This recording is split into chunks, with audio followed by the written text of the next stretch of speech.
اور اس محرم میں حضرت حفصہ رضی اللہ تعالیٰ عنہ جو حضور کی زوجہ ہیں، وہ فرماتی ہیں رسول پاک صلی اللہ تعالیٰ علیہ وسلم 4 عمل زندگی میں کبھی ترک نہیں کرتے تھے، چھوڑتے نہیں تھے۔ وہ کیا ہے؟ تو آپ فرماتی ہیں ان میں سے ایک عاشورہ کا روزہ حضور کبھی نہیں چھوڑتے تھے۔ عاشورہ کا روزہ رسول پاک صلی اللہ تعالیٰ علیہ وسلم کبھی ترک نہیں فرماتے۔ اس کی بڑی فضیلت ہے۔ یہ عاشورہ کیا ہے؟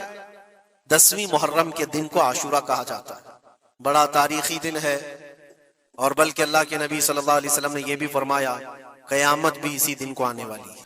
10 محرم الحرام ہوگی اور جمعہ کا دن ہی ہوگا، جس دن سور پھونکا جائے گا اور پوری دنیا فنا کر دی جائے گی اور قیامت کا منظر قائم ہو جائے گا۔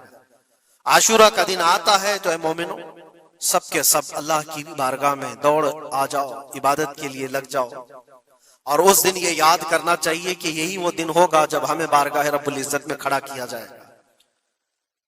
اولین سے لے کر آخرین تک جتنے بھی پیدا ہوئے اس روئے زمین پر سب کو اٹھایا جائے گا، حساب و کتاب ہوگا، اور وہ 50,000 سال کے برابر کا ایک دن ہوگا۔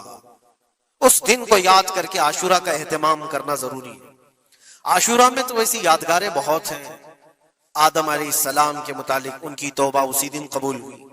نوح علیہ السلام کی قوم پر جو عذاب آیا تھا طوفان کا، وہ طوفان نوح سے کشتی کو جو نجات ملی نوح علیہ السلام کی، وہ بھی عاشورہ کا دن تھا۔ سیدنا یونس علیہ السلام کو مچھلی کے پیٹ سے باہر نکالا گیا، وہ بھی عاشورہ کا دن تھا۔ موسیٰ علیہ السلام کو فرعون سے نجات دی گئی، فرعون غرق ہو گیا، پانی میں ڈبو دیا گیا، وہ بھی عاشورہ کا دن تھا۔ بہت ساری اس طرح کی تاریخی چیزیں عاشورہ کے دن، لیکن یہ ساری تاریخوں پر ایک تاریخ غالب آ جاتی ہے، وہ رسول اللہ کے نواسے کی قربانی کا دن، اس لیے کہ وہ پوری امت کو ہلا دینے والا حادثہ ہے۔ نبی آخر الزمان صلی اللہ تعالیٰ علیہ وسلم نے اپنے اس لخت جگر کو، اپنے اس نور نظر کو، جس کے لیے اپنے سجدے لمبے کر دیا کرتے تھے۔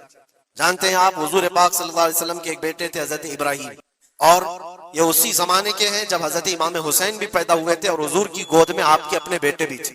حضور صلی اللہ تعالیٰ علیہ وسلم کے وہ ایک ہی بیٹے ہیں جو 6 مہینے تک زندہ رہے۔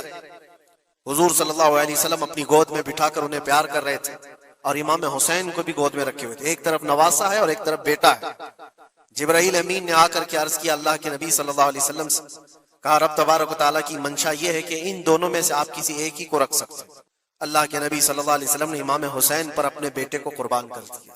کہا اے جبرائیل، حسین کو رہنے دو، اس لیے کہ یہ میری آنکھوں کا بھی نور ہے اور فاطمہ کی آنکھوں کا بھی نور ہے۔ پھر چند ہی دن کے بعد حضرت ابراہیم کا انتقال ہو گیا۔